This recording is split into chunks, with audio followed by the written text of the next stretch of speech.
Right now, this exact second, while you're watching this video, America's national debt just grew by a few $100,000. It's adding roughly $8 billion a day, not a typo, $8 billion every single day. The total? It just crossed $39 trillion.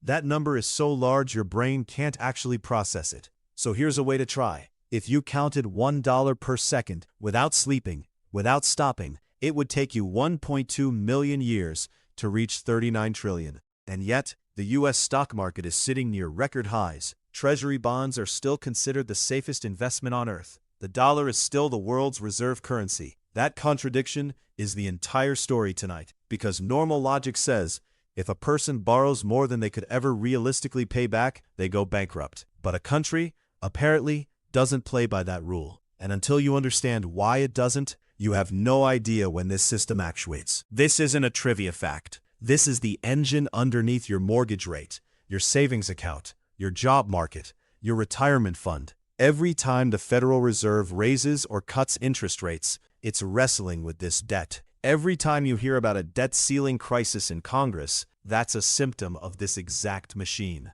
And right now, in 2026, the pressure is higher than it's ever been.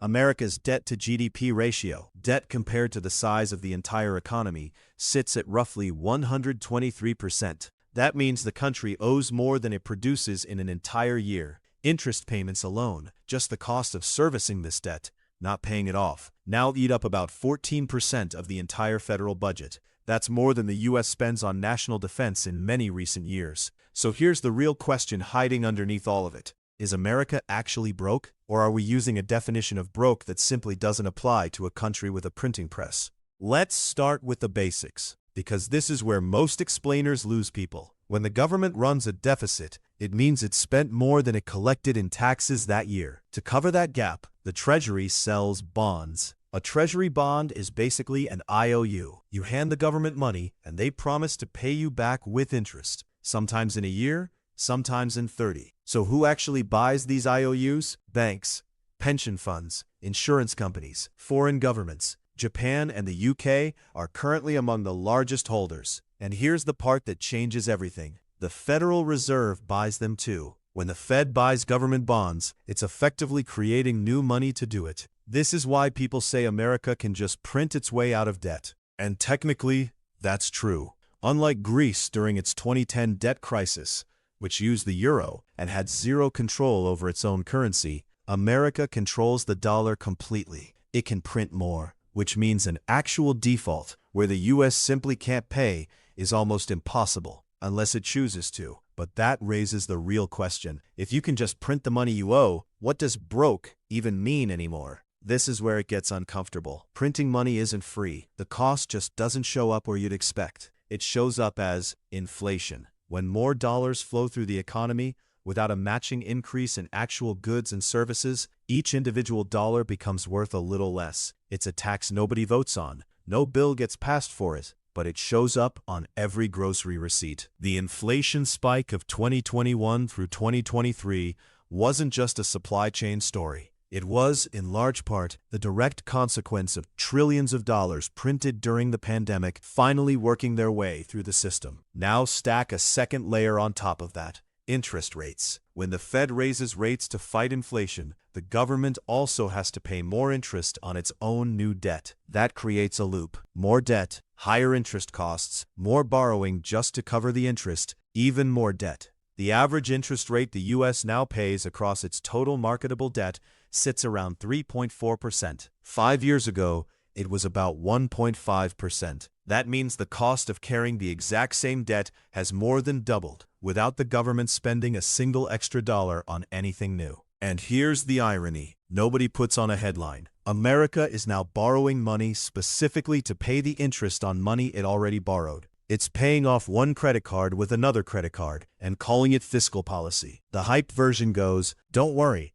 America can always print its way out. The reality is messier. Yes, the risk of an outright default is close to zero, as long as the debt stays denominated in dollars. But there's a different risk that doesn't get nearly enough attention. Trust. The entire system runs on one assumption, that the rest of the world keeps believing in the dollar and keeps buying treasury bonds without hesitation. The moment that trust wavers even slightly, investors demand higher returns to keep lending. Interest rates climb, and the debt becomes even more expensive to carry. This isn't theoretical. Major credit rating agencies have already downgraded America's credit rating in recent years, something that had essentially never happened in modern history before this decade. And there's a second, quieter reality check. This entire system only works smoothly if the economy grows faster than the debt. But when interest payments alone consume this much of the federal budget, there's simply less room left for things like infrastructure, research, and education.